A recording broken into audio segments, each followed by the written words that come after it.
आज के पश्चात कभी नागराज से मिलकर कोई षड्यंत्र करोगे तो इस महल के द्वार तुम्हारे लिए सदा सदा के लिए बंद हो जाएंगे। कि महल में अगर एक भी आहट होती है तो उसकी पहली ध्वनि सबसे पहले हमारे कानों तक पहुंचती है। जिस कलावती को हमने शत्रुओं पर दृष्टि रखने का आदेश दिया था, वो कपटी सेविका अपने दाता पर दृष्टि टिकाने लगी। अब जवानों को बताया जाए कि हम कौन हैं।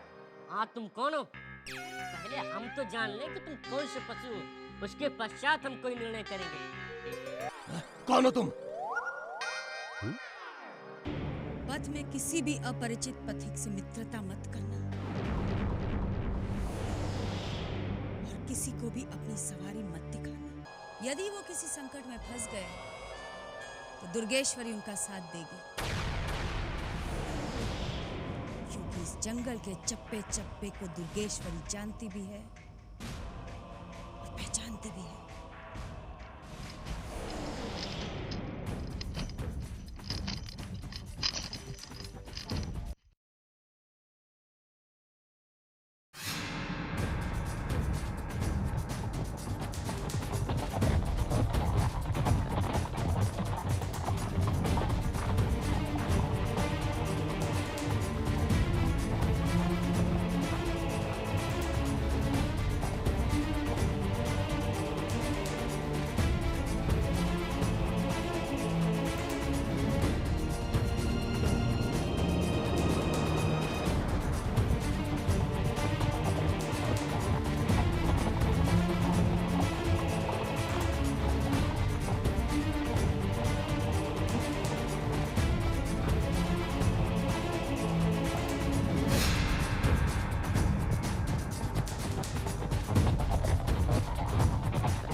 ये हम कहाँ आ गए?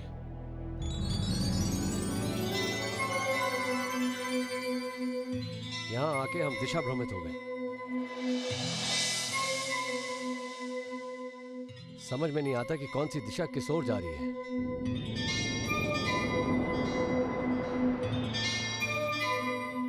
कदाचित ये पथ ही रूपनगर जा रहा होगा। हमें इसी पथ पर चलना होगा, परंतु इस पथ से हम रूपनगर पहुंचेंगे या नहीं, ये नहीं कह सकते। ये पथ सही नहीं है युवराज।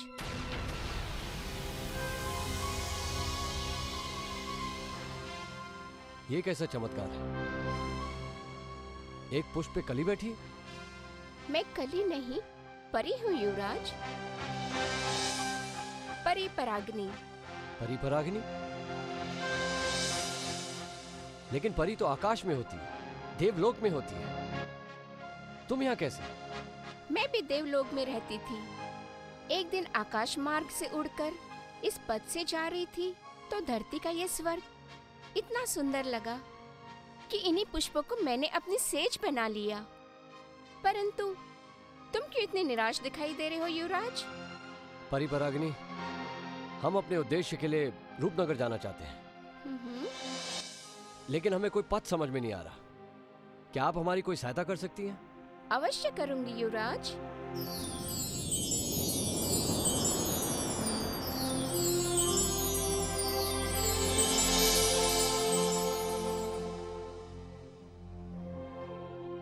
क्योंकि तुम एक शुभ कार्य के लिए जा रहे हो। तुम जितना ही आगे बढ़ोगे, दानव शक्तियां तुम्हें उतना ही रोकने का प्रयत्न करेगी युवराज। हम जानते हैं परी परागनी, लेकिन हम वापस नहीं लौट सकते। या तो मृत्यु को प्राप्त हो जाएंगे या फिर अपने प्रिय भ्राताश्री को वापस लेकर लौटेंगे। युवराज, तुम्हारा ये अटल विश्वास तुम्हें अवश्य सफलता प्रदान करेगा, परंतु याद रखना, रूपनगर की सीमा से तुम अभी अधिक दूर हो। और राह में आने वाली 7 नदी और 13 पहाड़ भी तुम्हें पार करने हैं। इसके अतिरिक्त कई अच्छी और बुरी मायावी शक्तियों का भी तुम्हें सामना करना होगा। ऐसे ही अविचलित होकर निडरता से आगे बढ़ोगे तो विजयश्री तुम्हें अवश्य प्रदान होगी। अब तुम जाओ युवराज और अपने उद्देश्य की पूर्ति में आगे बढ़ो। धन्यवाद परिपराग। यदि रूपनगर से वापस जीवित लौटे तो एक बार फिर तुम्हारे दर्शन करने की अभिलाषा है। क्या वो अभिलाषा पूरी हो सकती है? पता नहीं युवराज, तब मैं पृथ्वी पर रहूंगी या देवलोक लौट जाऊंगी, परंतु तुम्हारी यात्रा के बीच मैं एक बार तुमसे अवश्य मिलूंगी। तुम जब भी कष्ट में फंसोगे तो ये कभी न मुरझाने वाला फूल वायु में उछाल देना और मैं पलक झपकते ही तुम्हारी पलकों के सामने उड़कर आ जाऊंगी।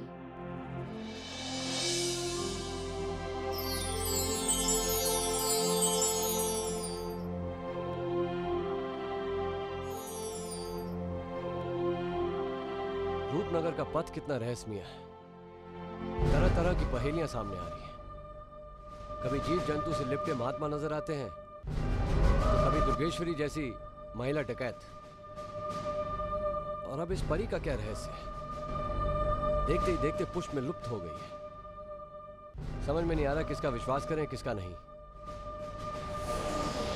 लेकिन जो भी हो, हमें अपने भाई तक जरूर पहुंचना है।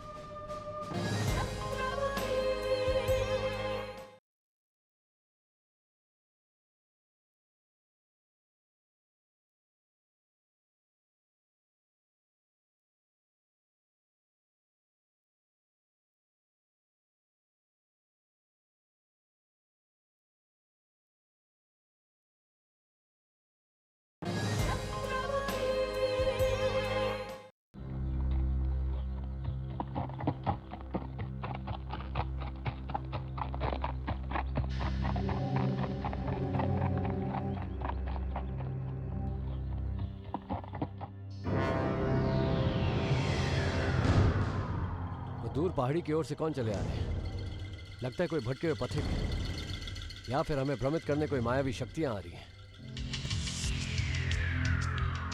वो दोनों तो इधर ही चले आ रहे हैं। इससे पहले कि उनकी दृष्टि यहां पड़े, हमें अपने अश्व को छुपा देना चाहिए, क्योंकि दुर्गेश्वरी ने चेतावनी दी थी कि किसी भी अपरिचित से मित्रता मत करना और अपने अश्व को कभी नहीं दिखाना। इस समय किसी भी विपत्ति में पड़ना समझदारी नहीं होगी।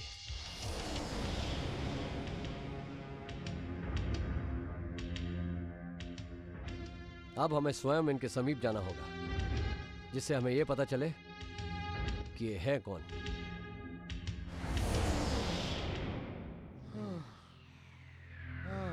कोसों कोसों तक कोई पथिक दिखाई नहीं देता। अब तो स्वयं का बोझ उठाना भी भारी हो रहा है जोरावर। समझ में नहीं आता कि ये चंद्रमुखी का रूपनगर है तो है कहां।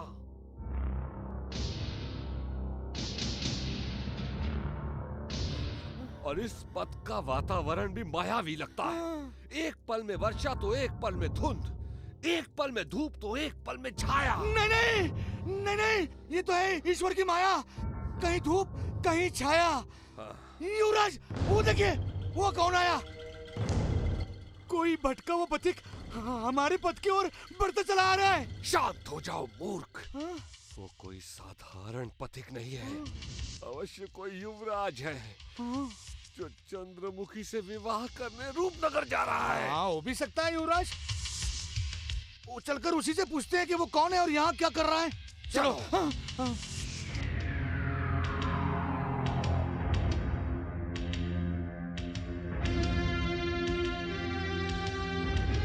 ए पथिक, कौन हो तुम? यही जानने तो हम तुम्हारे पास आए हैं। इस जंगल में हमने तुम्हें पहली बार देखा है। कहां से आए हो तुम? सावधान पथिक, अलकापुरी युवराज के सम्मुख प्रश्न पूछने का साहस मत करना। यदि हमारे युवराज भानु प्रताप सिंह को क्रोध आ गया तो तुम्हारे प्राण संकट में पड़ जाएंगे। कोई भय नहीं। संकट और रणभूमि से तो एक राजपूत का जन्म जन्म का नाता होता है। अगर कुंवर सूर्य प्रताप सिंह एक हाथ में तलवार रखने की शक्ति रखता है तो दूसरे हाथ में मृत्यु लेकर चलता है। कुंवर सूर्य प्रताप सिंह, अन्यथा तुम भी हमारी तरह किसी राज्य के युवराज हो। ठीक पहचाना आपने, हम विजयगढ़ के युवराज हैं, कुंवर सूर्य प्रताप सिंह। परंतु तुम इस जंगल में क्यों भटक रहे हो? भटक तो आप रहे हैं युवराज, हम तो केवल चंद्रमुखी के राजा की ओर कूच कर रहे हैं। राजकुमारी चंद्रमुखी के महल की ओर? परंतु क्यों? कहीं आपने भी तो चंद्रमुखी से विवाह का सपना तो नहीं संजोया है? नहीं, हमारा उद्देश्य दूसरा है, जो हम चंद्रमुखी के राज्य पहुंचकर अवश्य पूर्ण करेंगे। अब आपका उद्देश्य जो भी हो उसका पता नहीं, किंतु हमारे युवराज का उद्देश्य सुन लीजिए। हमारे युवराज का उद्देश्य है कि ये रूपनगर पहुंचकर चंद्रमुखी से विवाह करेंगे। यदि उस समय आप भी वहाँ हो तो आप युवराज के विवाह में इनके बाराती बनकर सम्मिलित हो जाए। क्यों युवराज? हाँ हाँ, क्यों नहीं। किंतु एक बात समझ में नहीं आई युवराज, आप ऐसे अकेले जंगल में, न कोई सैनिक न कोई अश्व। रूपनगर के अंतहीन पथ में हमारे अश्व ने दौड़ते दौड़ते दम तोड़ दिया, लेकिन हम हार नहीं मानेंगे। हम अपने लक्ष्य पर पहुंचकर ही रहेंगे। तो क्या आप रूपनगर का पथ जानते हैं? नहीं, लेकिन वो पथ भी हम अवश्य खोज निकालेंगे। चलते हैं।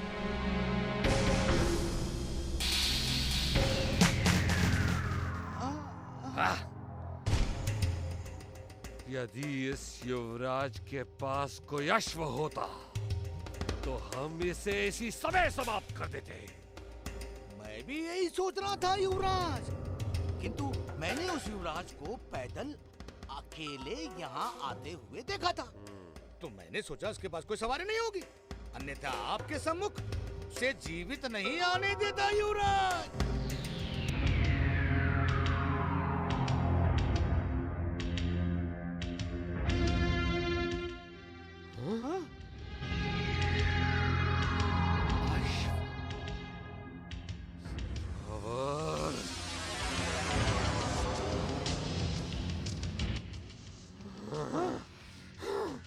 युवराज, कहीं हम दोनों स्वप्न तो नहीं देख रहे हैं? वो अश्व पर बैठकर चला गया, अवश्य ही कोई दृष्टिभ्रम है। ये कोई स्वप्न नहीं है, ना ही कोई दृष्टिभ्रम। वो युवराज हमें मूर्ख बनाकर चला गया है। उसने हमें कुछ भी सत्य नहीं कहा और हमारे बारे में सब कुछ जान लिया। वो उस अश्व पर बैठकर रूपनगर जाकर चंद्रमुखी से विवाह करना चाहता है। नहीं युवराज, उसने तो अपना उद्देश्य कुछ और बताया था। असत्य कहा था उसने हमें कुछ भी सत्य नहीं कहा। याद रखना, यदि वो हमसे पहले रूपनगर पहुंच गया और चंद्रमुखी से विवाह कर बैठा तो हम तुम्हारी समाधि रूपनगर में बिछा देंगे। नहीं।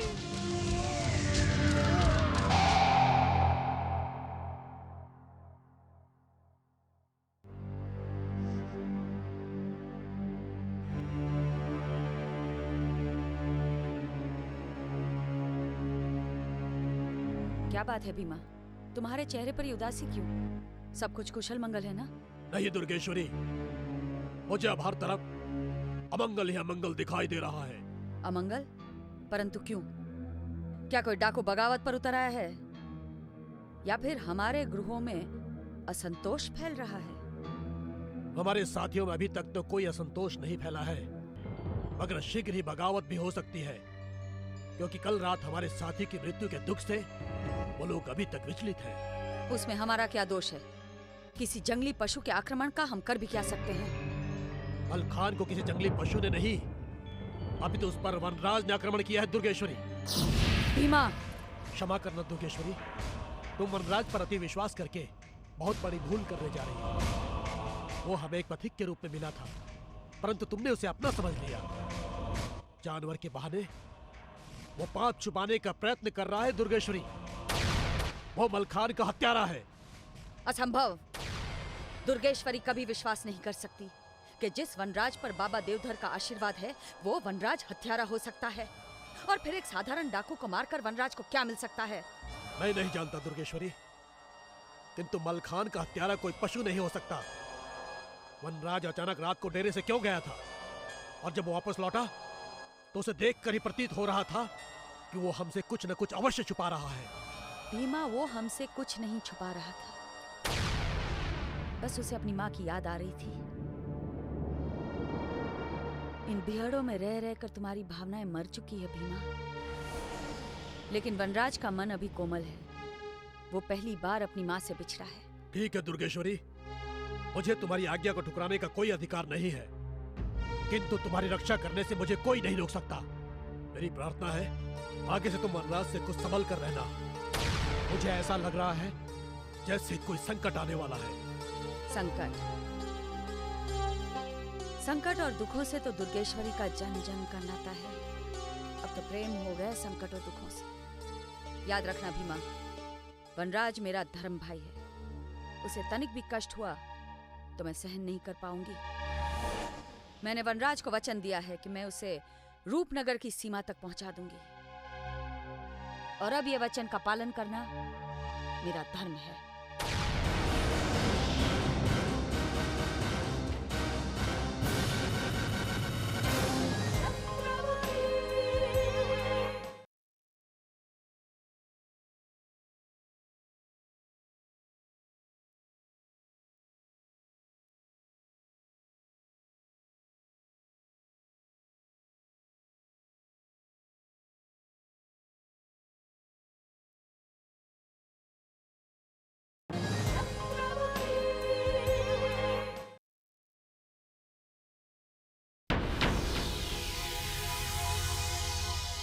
ये वनराज इस तरह अकेले में क्या सोच रहा है? ऐसा प्रतीत होता है जैसे चुपके से कोई योजना बना रहा है। हो सकता है देवधर बाबा का नाम लेकर ये मुझे छलने आया हो। इस मायावी जंगल में एक पथिक पर शीघ्रता से विश्वास करके कहीं मैंने भूल तो नहीं की? कहीं भीमा जो कह रहा है वो सच तो नहीं? वनराज की परीक्षा लेनी होगी। वनराज! दुर्गेश्वरी, तुम? मुझे देखकर चौंक क्यों गए? क्या सोच रहे थे? मैं चंद्रमुखी के राज्य शीघ्र से शीघ्र जाने के बारे में सोच रहा था देवी। मत कहो मुझे देवी, तुम एक झूठे और मक्कार युवक हो। ये तुम क्या कह रही हो? मैंने तुमसे क्या झूठ बोला? तुम उसी अनर्थ के बारे में सोच रहे थे ना, जो उस रात हुआ था? बताओ मेरी बात सत्य है या असत्य? तो अमावस की रात में हुई मलखान की मृत्यु का पता इसे चल ही गया। तुम चुप क्यों हो गए? उत्तर क्यों नहीं देते मुझे? तुम क्या जानना चाहती हो? मुझे कुछ समझ में नहीं आ रहा दुर्गेश्वरी। तुम सब समझते हो किंतु कुछ कह नहीं रहे हो। मैं जानती हूँ, मलखान सिंह के प्राण तुम ही ने लिए थे। तुम हत्यारे हो, हत्यारे। हाँ, मैं हत्यारा हूं। मैंने ही उसे मारा है। अगर मैं उसे नहीं मारता तो वो मेरी हत्या कर देता। हत्यारे? यदि तुमने बाबा देवधर का नाम नहीं लिया होता तो इसी समय मैं तुम्हारा सर धड़ से अलग कर देती। इससे पहले कि मेरे अंदर सोया चंडी का रूप जागे, भाग जा यहाँ से। दुर्गेश्वरी! दूर हो जा मेरी दृष्टि से, नहीं तो। क्या हुआ दुर्गेश्वरी? वही हुआ जिसका तुम्हें अंदेशा था। ये झूठा है, हत्यारा है। आदेश हो तो इसका सर काटकर अभी तुम्हारे चरणों में भेंट चढ़ा दूं। एक बार इसे अतिथि का स्थान दिया था, इसलिए रक्त का घूंट पी गई। लेकिन इसे कहो मेरी दृष्टि से दूर हो जाए।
देख ईश्वर देख,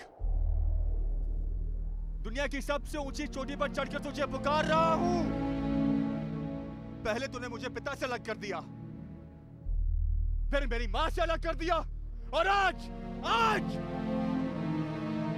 आज मुझे इस देवी से भी बिछड़ा दिया जो मेरे उद्देश्य के लिए मेरे साथ साथ चलती आ रही थी। मैंने किसी का क्या बिगाड़ा है? तू मेरी अग्नि परीक्षा क्यों ले रहा है? निर्दोष लोगों की हत्याएं मुझसे क्यों करवा रहा है? भगवान, इसका पाप मुझे नहीं तुझे मिलेगा, तुझे। अगर तू सुन रहा है तो सुन, मैं अपनी मां को दिया हुआ वचन अवश्य पूरा करूंगा, अवश्य। चाहे तो मेरे पथ पे कितनी भी बाधाएं डाल दे, मैं सारी बाधाएं पार करके रूपनगर अवश्य जाऊंगा, अवश्य।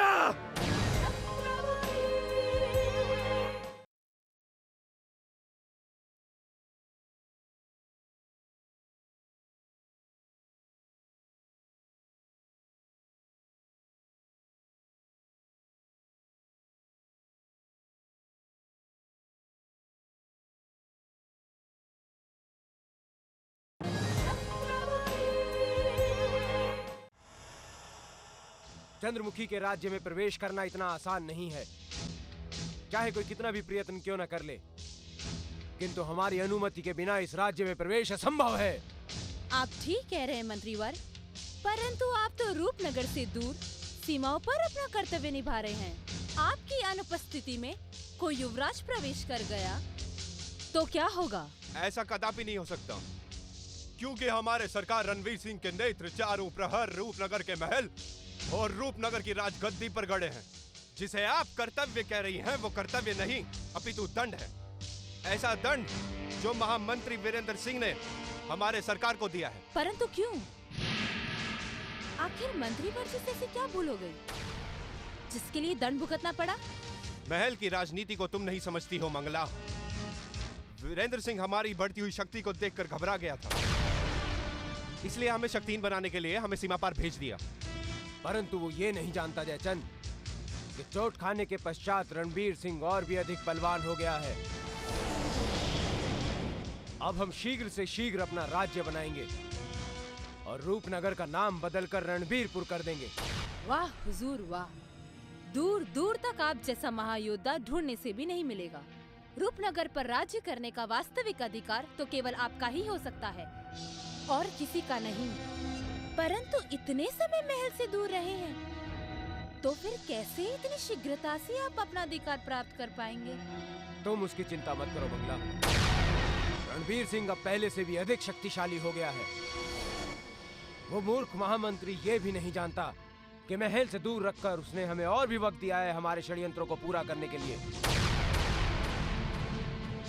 तुमने हमारा बहुत साथ दिया है मंगला, और यदि इसी तरह गुप्त रूप से तुम हमारा साथ देती रही तो एक दिन महल में तुम्हारी कद्र चंद्रमुखी से ज्यादा नहीं तो कम भी नहीं होगी। हुजूर, आपके मुख से ये मधुर वचन सुनकर मैं तो प्रसन्नता से गदगद हो गई हूँ। अब आस दिखाकर पलट मत जाना। रणबीर सिंह के मुख से निकला वचन पत्थर की लकीर होता है मंगला। तुम उन बंधकों पर नजर रखो जिन्हें हमने बंदी बनाया है। याद रहे, एक दिन यही बंधक हमारे सैनिक बनकर रूपनगर के महल पर आक्रमण करेंगे। जानती हूँ हुजूर, परंतु उन हजारों बंधकों में एक बंधक बहुत हठी है जो आज तक हमारे वश में नहीं आया है। हम जानते हैं तुम कुंवर वीरेंद्र प्रताप सिंह की बात कर रही हो। वो अभी तक खुद को युवराज समझता है। वही एक ऐसा बंदी है जो अभी तक टूटा नहीं है, किंतु एक दिन उसे भी हमारे चरणों में गिरकर हमारी अधीनता स्वीकार करनी होगी। अवश्य हुजूर, जब रूपनगर नरेश को एक दिन आपका दास बनना ही है तो उस युवराज विजेंद्र सिंह की क्या बिसात है। परंतु विजेंद्र प्रताप सिंह को वश में करने के लिए हमें पासे फेंकने होंगे, और राजनीति की चौसर पर पासे फेंकने में तुमसे ज्यादा माहिर और कौन हो सकता है मंगला। आप निश्चिंत रहिए हुजूर, शाम दाम दंड भेद की नीति अपनाकर मैं विजेंद्र सिंह को एक दिन आपका दास बना दूं। ये मंगला का वादा है। हमें तुम पर पूर्ण विश्वास है। अब हम चंद्रमुखी के महल जाकर महल की बागडोर हथियाने की योजना बनाते हैं और तुम अपने षड्यंत्र को पूरा करने का विचार करो।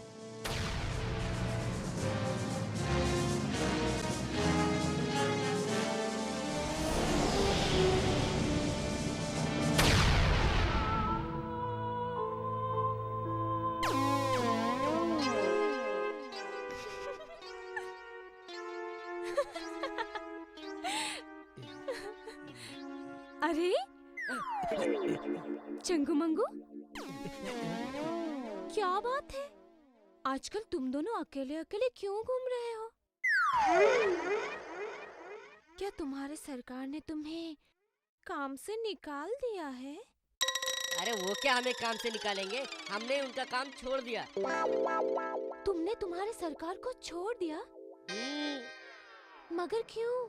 अरे बड़ी मुश्किल से हमने सरकार से पीछा छुड़ाया है। आप टोक टोक कर हमें सरकार की याद मत दिलाइए। अरे सीधे सीधे क्यों नहीं बताते कि क्या हुआ जो तुमने अपने सरकार को छोड़ दिया? मैं बताता हूँ कलावती जी। चंगू के कहने का तात्पर्य ये है, हमारे सरकार है ना, वो इस संसार के सबसे बड़े मूर्ख इंसान है। और जब देखिए तो गलतियाँ खुद करते हैं और दोष हम पे डाल देते हैं। जब देखे तो हमें डांटते फटकारते रहते है ना चंगू? ऊपर से हमें कोई पारिश्रमिक भी नहीं मिला। तो आप ही बताइए कलावती जी, बिना धन के अब कब तक इस सरकार की चाकरी करेंगे? अरे कलावती जी, हमें हमारी जेबों को देखकर दया आती है। अरे सोने की गिन्नी की तो बहुत दूर की बात है, अरे पीतल की गिन्नी देखे हुए महीनों हो गए कलावती जी, महीनों। कल को हमारा विवाह हो जाएगा, तब हम अपनी रानियों का पेट कैसे भरेंगे कलावती जी? तुम्हारी चिंता ठीक है, तो फिर तुम दोनों कोई दूसरा काम क्यों नहीं कर लेते? क्यों जले पर नमक छिड़क रही है कलावती जी? अरे हम जैसे भाग्यहीन को कौन काम देगा? अरे क्यों नहीं देगा? क्या कमी है तुम दोनों में? सुंदर हो,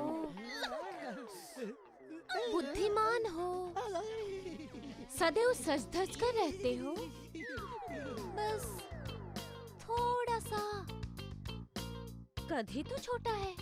सच? तो आप ही बताइए कौन है वो? राजवीर। छी छी छी। राजवीर? क्यों?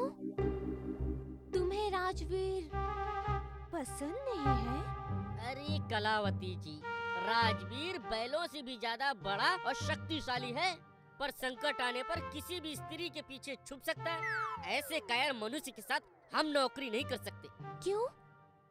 तुमने राजवीर को कभी किसी स्त्री के पीछे छुपते हुए देखा है क्या? अरे मैंने क्या, आपने भी कई बार देखा होगा।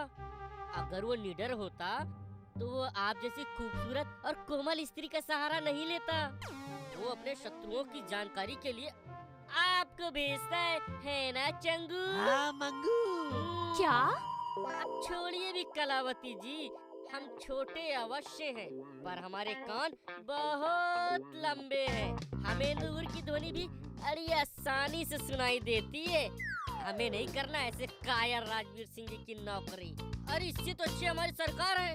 मूर्ख है तो क्या हुआ, पर है तो हमारे सरकार ना। हाँ, अरे मारे गए मंगू, शीघ्र चल, हमारे सरकार निद्रा से जाग गए होंगे। चल चल चल चल चल चल। अरे अरे उधर हाँ इधर इधर, हाँ चल चल चल चल चल।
सरकार, सरकार, क्या हुआ? आपने नींद में जरूर कोई भयानक स्वप्न देखा होगा। कोई सपना नहीं देखा हमने। अरे तो फिर इतनी जोर जोर से क्यों चिल्ला रहे थे? अरे चिल्ला नहीं रहा था मूर्खों। हम तो परख रहे थे कि तुम दोनों सदा सतर्क और सजग रहते हो या नहीं।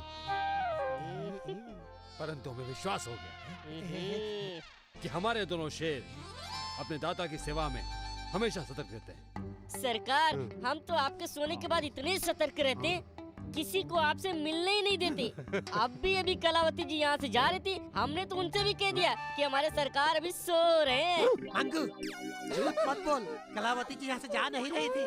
अपितु यहाँ से गुजरने के बहाने सरकार को निहारने आई थी और सरकार की एक झलक देखने आई थी। हमें निहारने आई थी, हमारी एक झलक देखने आई थी।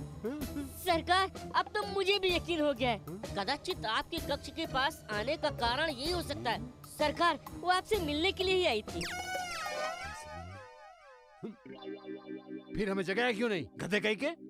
भूल हो गई सरकार, आगे से ऐसी गलती नहीं होगी। मुझे यकीन हो गया कि कलावती जी को आपसे प्रेम हो गया है, इसीलिए आजकल कुछ खोई खोई सी रहती हैं। अच्छा, हम भी आजकल खोए खोए से ही रहते हैं। सच बताऊं, आज हमारे सपनों में कल्लो आई थी। कल्लो? कलावती। कलावती? हमें तो लगता है कि आज हमारा सपना सच हो जाएगा। अब हम चलते हैं। परंतु कहाँ सरकार? जाते वक्त टोकते नहीं है। हम कल्लो को मिलने जा रहे हैं ना, हमारे बिना वो तड़प रही होगी ना। सो तो ठीक है सरकार, पर आप अभी अभी सोकर उठे, पहले कुल्ला दातून तो कर लीजिए। अभी 3 दिन पहले पिताश्री ने हमारे दांत कोयले से मंजे थे, अब दातून करने की क्या आवश्यकता है? अरे सरकार, आप तो नन्हे मुन्ने बच्चों की तरह हट करते हैं।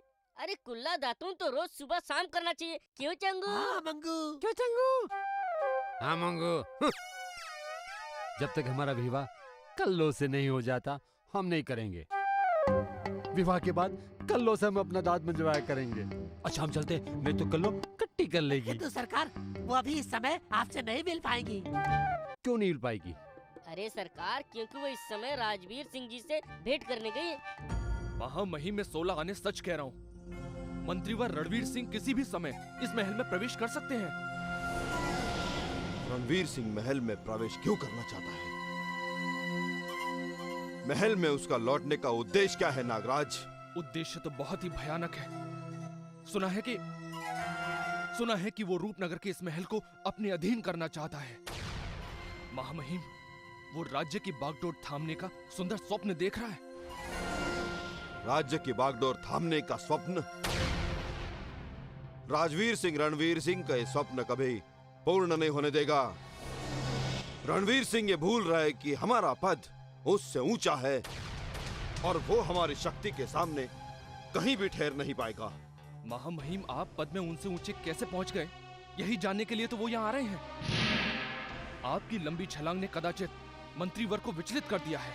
चाहे जो भी हो जाए, रणवीर सिंह में इतनी साहस, इतनी शक्ति नहीं कि वो महाराज या महामंत्री के सामने अपने नेत्र भी उठा सके। रणवीर सिंह बहुत ही चतुर है। सुना है कि चोट खाने के बाद नाग और अधिक विषैला हो जाता है, और ये रणवीर सिंह ये भी चोट खाने के बाद महल वापस लौट रहा है। मुझे तो डर है महामहिम, कहीं ये रणवीर सिंह आपके ऊपर ही सारा विष ना उगल दे। असंभव। इससे पहले हम रणवीर सिंह के विष दंत निकाल कर फेंक देंगे। फिर विषहीन रणवीर या तो मृत्यु को प्राप्त हो जाएगा या फिर उसे हमारे अधीनता में कार्य करना होगा। और यदि इसने आपकी अधीनता स्वीकार नहीं की तो उसे ईश्वर भी नहीं बचा सकता। घबराओ मत नागराज। राजनीति के चौसर पर हम ऐसे पासे फेंकेंगे कि जिनमें फंसकर रणवीर सिंह को हमारे पास आना ही होगा, और फिर उसके पश्चात हम उसे रूपनगर के सीमा के पार वापस भेज देंगे। आपकी शक्ति और बुद्धि का तो कोई भी अंदाजा नहीं लगा सकता है महामहिम, परंतु मैं रणवीर सिंह को बहुत समीप से जानता हूँ। बहुत मक्कार आदमी है वो, उस पर कभी भी भरोसा नहीं किया जा सकता है। महामहिम, वो कैसे भी छल कपट करके महाराज या वीरेंद्र सिंह तक पहुंच सकता है। और यदि ऐसा हो गया तो आपका यह सिंहासन डगमगा जाएगा। नागराज, आज के पश्चात हमारे सामने कभी ऐसी कायरता न दिखाना। हमारा सिंहासन अटल रहेगा और जो हमारे सिंहासन पर दृष्टि डालेगा उसकी दृष्टि हम छीन लेंगे। तुम एक कार्य करो नागराज, जैसे रणवीर सिंह की महल आने की सूचना मिले तुम तत्काल उसे हमारे सामने लेकर उपस्थित हो जाना।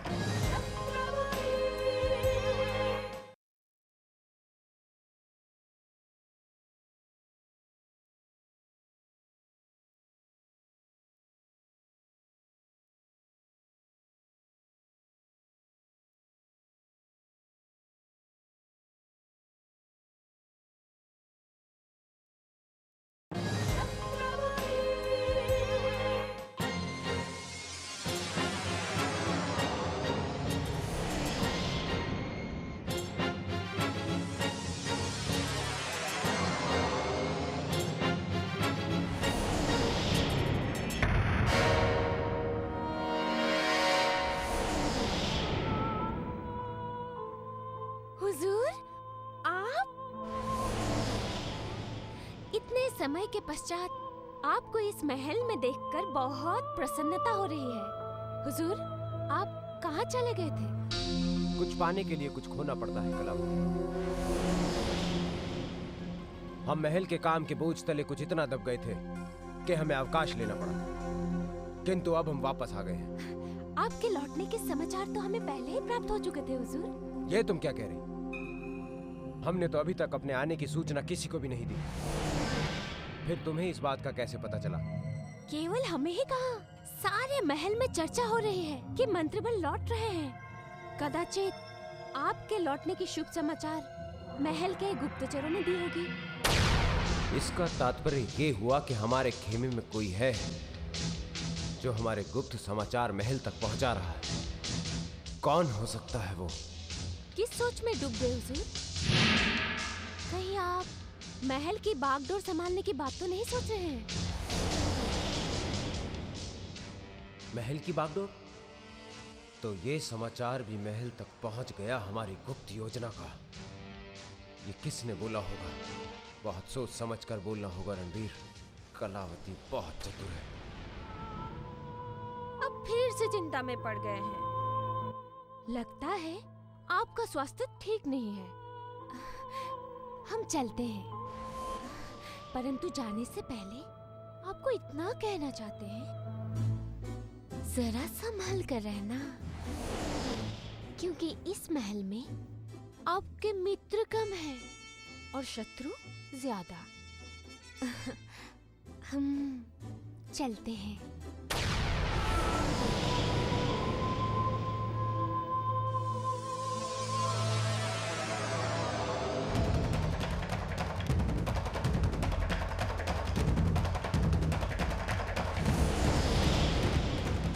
लगता है हमारे जाने के बाद महल की राजनीति में बहुत हलचल हुई है, किंतु राजनीति की चौसर पर पड़े हुए सारे पासों को हम बदल देंगे।